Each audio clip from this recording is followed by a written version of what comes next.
Good evening ladies and gentleman, boys and girls, welcome back to the channel. I hope you are doing absolutely fine. और आज मैंने थोड़ा सा location change किया है because वो सेम लोकेशन देख देख के आप भी बोर हो जाओगे।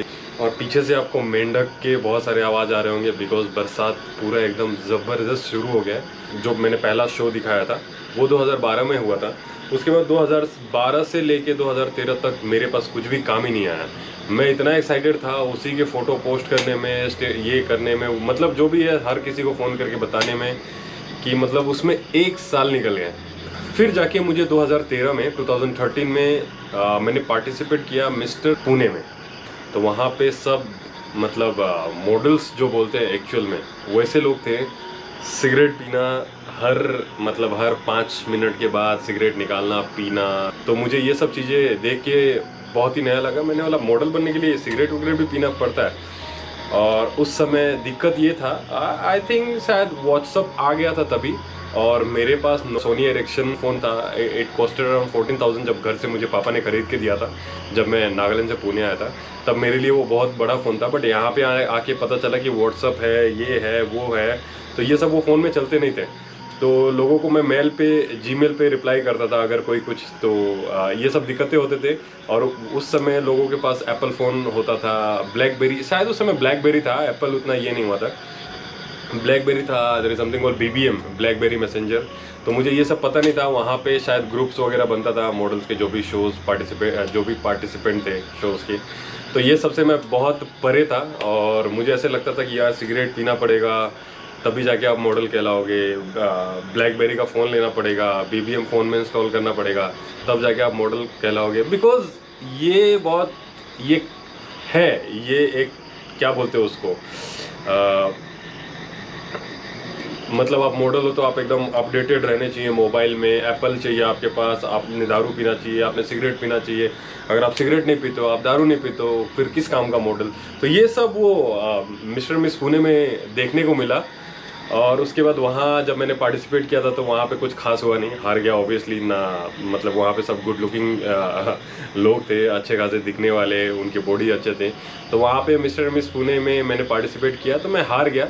बट उससे कुछ ये नहीं है, कुछ नुकसान हो गया। हाँ, उस समय जब 2013 में था तब यस बहुत बुरा लगा था कि एटलीस्ट कुछ तो मिलना चाहिए था। जो भी मतलब आपके एक्सपेक्टेशंस रहते हैं, तो कुछ भी ऐसा हुआ नहीं ना। कोई भी क्या बोलते हैं उसको, सब टाइटल्स जो रहते हैं वो भी कुछ भी नहीं मिला था। You are totally zero. तो ये हुआ, मिस्टर मिस पुणे में पार्टिसिपेट किया था जहाँ हार गया था, जहाँ कुछ अपनी बात बनी नहीं। उस समय मेरे पास कोई गाड़ी वाड़ी नहीं था। तो मैं नितेश नाम का एक फ्रेंड है, उस समय बना था, उसके साथ मैं स्कूल उसके एक्टिवा पे आता था, जाता था। बिकॉज उस समय जस्ट आप आए थे और योर फैमिली घर पे गाड़ी की बात करो तो वो नए जगह के लिए बहुत मतलब डरते थे। मतलब बड़े सिटी में गाड़ी चला पाएगा नहीं पाएगा। It was long back. तो यस, और उनका जो सोचना भी है वो भी मतलब सही है। उस समय वो भी गलत नहीं थे। बिकॉज मैं गाड़ी चलाता था नागालैंड में, वहाँ के रास्ते बहुत ही खाली खुली रहते थे, यहाँ पे बहुत ज़्यादा ट्रैफिक था। तो यहाँ पे मतलब एडजस्ट करना, जेलअप होना, इट्स वेरी डिफ़िकल्ट। बट धीरे धीरे हो गया। उस शो के दौरान जो लोग देखने आए थे, कुछ डिज़ाइनर्स थे, उन्होंने मुझे देखा। और वहाँ पे बहुत सारे शोज़ देखने आते हैं अपकमिंग मॉडल्स को देखने लोग। तो वहाँ से मुझे एक डिज़ाइनर ने मुझे अप्रोच किया, जीतू चलानी, जो INIFD में, thank you Jeetu for giving me the first shoot I would say. तो यस, उन्होंने मुझे कांटेक्ट किया। उसके बाद उनको लैक्मे में एक ये होता है जेन नेक्स्ट, मतलब जनरेशन नेक्स्ट का जो भी कॉन्सेप्ट है, जो भी डिज़ाइन है, आप अपना डिज़ाइन लैक्मे को देते हो। अगर उनको पसंद आता है तो फिर वो आपको बुलाते हैं अपना कॉस्ट्यूम मॉडल्स को पहना के और लैक्मे में वॉक करवाने के लिए देते हैं। तो जीतू को अपना जो भी डिज़ाइन था वो फॉरवर्ड करना था। मैं कुछ ये पिक्चर्स दिखाता हूँ, 3 पिक्चर्स हैं। जीतू ने मेरे ऊपर ट्राई करके फ़ोटो खिंचवा के और वो फ़ोटो लैक्मे को भेजा था। तो वहाँ पे लोगों ने कुछ जान गए थे मुझे थोड़ा बहुत।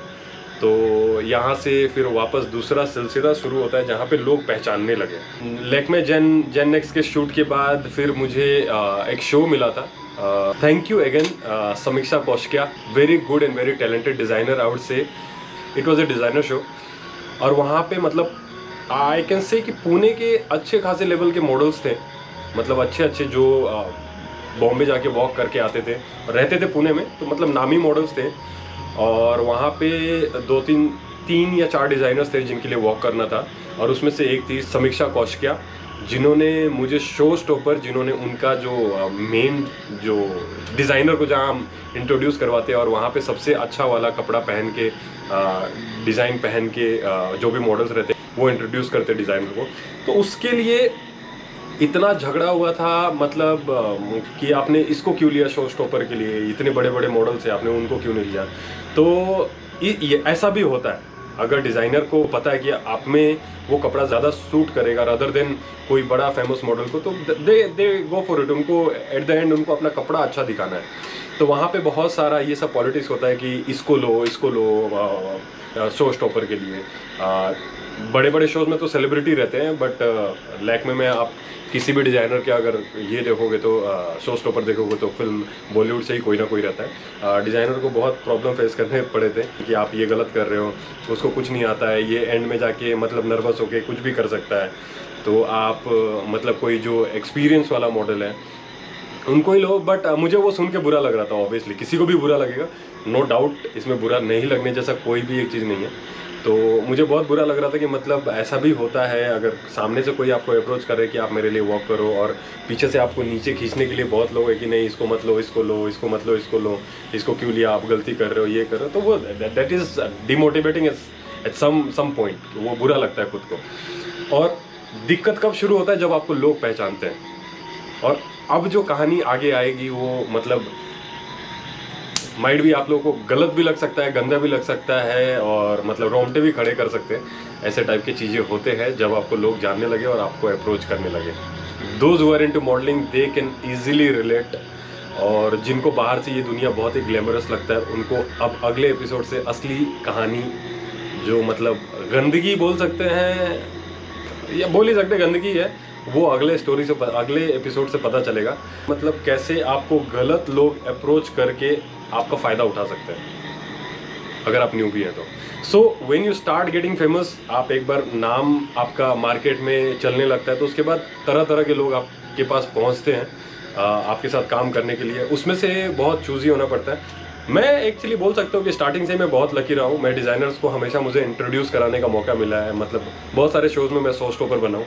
तो I feel my self lucky, जहाँ पे बड़े बड़े मॉडल्स रहते हैं वहाँ पे शो स्टॉपर बनने का मुझे मौका मिला। पता नहीं ये लक है या क्या है। तो ये एपिसोड यहीं तक रखते हैं, अगले एपिसोड में बताऊंगा, क्योंकि वो अगर इसके साथ मर्ज कर दिया तो उसमें मज़ा नहीं आएगा।